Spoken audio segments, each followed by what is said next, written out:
Hi friends, வணக்கம் and welcome to my channel. So 100 days of weight loss சேலஞ்சில் day 29 இருக்கும். சக்ஸஸ்ஃபுல்லாக 29th டே வந்தாச்சு. ஸோ கண்டிப்பாக நீங்களும் பார்ட்டிசிபேட் பண்ணியிருப்பீங்க, சக்ஸஸ்ஃபுல்லாக உங்கள் டேவை கொண்டு போவீங்க அப்படின்னு நம்பிட்டு இன்றைக்கான வீடியோ ஸ்டார்ட் பண்ணலாம். மார்னிங் இந்த 2-3 நாளாக ஹாஸ்பிட்டலு பாப்பா உடம்பு சரியில்லை அப்படின்ற அந்த டென்ஷன்லேயே கொஞ்சம் போயிடுச்சு. ஸோ கண்டிப்பாக வெயிட் லாஸில் டீ காஃபி குடிக்கலாமான்னு கேட்டால் என்னை பொறுத்த வரைக்கும் நான் குடிப்பேன். பட் ஆனால் கம்ப்ளீட்டடாக ரொம்ப ஸ்ட்ரிக்டாக டயட் ஃபாலோ பண்ணுறீங்க அப்படின்னா, ரொம்ப ஸ்ட்ரிக்ட்டு அந்த மாதிரி இருந்துச்சு அப்படின்னா நீங்கள் ஸ்டாப் பண்ணிடுங்க. பிளாக் காஃபி, பிளாக் டீ அந்த மாதிரி போங்க. ஏன்னா எனக்கு இன்னும் ஒரு 10 kg தான் குறைக்கணும்.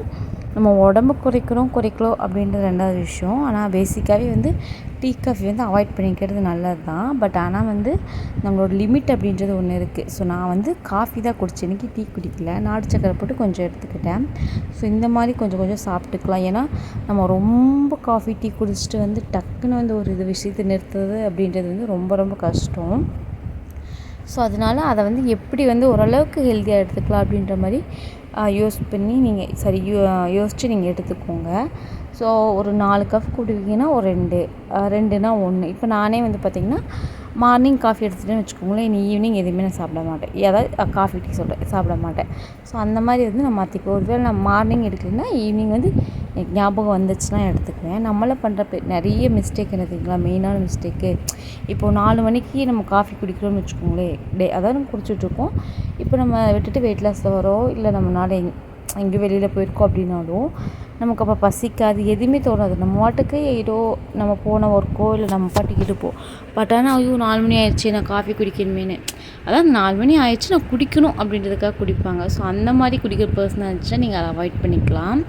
உங்களுக்கு ஏதாவது ஒரு கிரேவிங்ஸ் மாதிரி தோணும், இல்லை ஏதாவது சம்டைம்ஸ் ஒரு ஹெடேக்காக இருக்குது, அது குழந்தையெல்லாம் வச்சுருந்தாங்கன்னா கண்டிப்பாக அடிக்கிறதுக்கு ஹெடேக் வரும். ஸோ அந்த மாதிரிலாம் இருக்குன்னா ஓகே, ரிலாக்ஸாக ஒரு ½ hour ஏதாவது பிடிச்ச மாதிரி நம்ம படிச்சிட்டோ இல்லை ஏதோ ஒரு வீடியோஸ் பார்த்துக்கிட்டோ இருந்தோம் அப்படின்னா எனக்கு நல்லா இருக்கும்ப்பா அப்படின்னு சொன்னீங்க அப்படின்னா நீங்கள் குடிச்சிக்கலாம். ஸோ அந்த காஃபியோட ஸ்டோரி இதுதான். அதுக்கடுத்து இன்றைக்கி பார்த்திங்கன்னா நான் இன்டர்மீடியட் ஃபாஸ்டிங் ட்ரை பண்ணியிருந்தேன். எனக்கு ஒரு நாள் சொல்ல முடியாது, இனிமேல் டயட்டை இன்டர்மீடியட் ஃபாஸ்டிங்காக தான் கொண்டு போகலான்னு. ஏன் அப்படின்னா நான் ஒரு வீடியோலேயே சொல்லியிருந்தேன், நான் டெலிவரி எனக்கு பாப்பா பிறந்தப்பவே நான் 85 kg இருந்தேன். ஓகேங்களா? ஸோ அதனால் அந்த 85 kgலேருந்து இப்போ நான் 60-62 இருக்குல்ல, நான் 85 kgலேருந்து 55 kg வந்துட்டேன். ஓகேங்களா? வந்தது எனக்கு full and full intermediate fasting தான் ரொம்ப ஹெல்ப்ஃபுல்லாக இருந்துச்சு. எனக்கு பாடி சேஃப் கொடுத்ததும் சரி, எனக்கு நல்லா வெயிட் லாஸ் பண்ணது இன்டர்மீடியட் ஃபாஸ்டிங் தான். பட் இடையில கொஞ்ச நாள் விட்டுட்டு அப்படின்றனால எனக்கு வெயிட் ஏறிக்கிச்சு. ஸோ அதனால் இன்றைக்கி பார்த்திங்கன்னா காலையில் கரெக்டாக இந்த மதிய சாப்பாடு நான் சாப்பிடும்போது மணி 2. ஸோ 2 மணிக்கு தான் சாப்பாடே சாப்பிட்டேன். அந்த ஒரு கொய்யாப்பழத்தை சாப்பிட்டு நல்லா பசிக்கணும்னு விட்டுட்டு நல்லா அந்த பசி உணர்வு அவ்வளோ நல்லா இருந்துச்சு. ஸோ எப்படியோ தெரில, எங்கிட்ட ஒரு மாதிரி பசிக்கிறதுலாம் தெரிஞ்சு. ஸோ நம்மள்ட்ட இருக்க கொழுப்பு அன்வான்ட் இதெல்லாம் ரெடியூஸ் ஆகிறது நல்லாவே ஃபீல் ஆச்சு. ஸோ அதனால் நான் நல்லா பசிக்கட்டும்னு விட்டுட்டு 2 மணிக்கு தான் சாப்பிட்டேன். இடையில கொஞ்சம் அப்பப்போ மட்டும் தண்ணி குடிச்சிக்கிட்டேன். ஒரே ஒரு கொய்யாப்பழம் மட்டும் சாப்பிட்டுக்கிட்டேன். ஸோ கொய்யாப்பழம் 0 calories ரொம்ப நீங்கள் இப்போ தான் இன்டர்மீடியட் ஃபாஸ்டிங் ஸ்டார்ட் பண்ணிங்கன்னா இந்த மாதிரி கொய்யாப்பழம், வெள்ளரிக்காய், கேரட்லாம் ஒன்று வச்சுக்கிட்டு அப்பப்போ சாப்பிட்டுக்கோங்க. ரொம்ப ஸ்ட்ரிக்டாக வெயிட் லாஸ் பண்ணுற மாதிரி இருந்துச்சுன்னா நீங்கள் எதுவுமே சாப்பிடாதீங்க. ஸோ ஈவினிங் எங்கள் ஊரில் பார்த்திங்கன்னா மழை இருந்துச்சு. ஸோ சொல்ல மறந்துட்டேன், மதியம் சாப்பாட்டுக்கு பார்த்திங்கன்னா பாசிப்பருப்பும் அதுக்கப்புறம் தண்டு இருக்குள்ள வாழைத்தண்டு போட்டு அதான் சாப்பிட்ருந்தேன். ஸோ இங்கே பார்த்திங்கன்னா கொய்யாக்காய் செடி ஒன்று பார்த்திங்கன்னா நம்ம வீட்டில் வருது. ஸோ அதை பார்த்துட்டு மழை வந்தாங்காட்டி அவ்வளோ அழகாக இருந்துச்சு. ஸோ அதேமாதிரி நம்ம வீட்டில் பார்த்திங்கன்னா வாழைக்காய் தாருமே இருக்குது. ஸோ ஒன்று ஆல்ரெடி காஞ்சு போச்சு. ஸோ அதை நான் க்ளீன் பண்ண சொல்லியிருக்கோம், ஆளுங்க வருவாங்க. ஸோ அதான் சரி, மழை வந்தங்காட்டி அந்த இலைகள்லாம் ரொம்ப அழகாக இருந்துச்சு, சரி தான் எடுத்தேன்.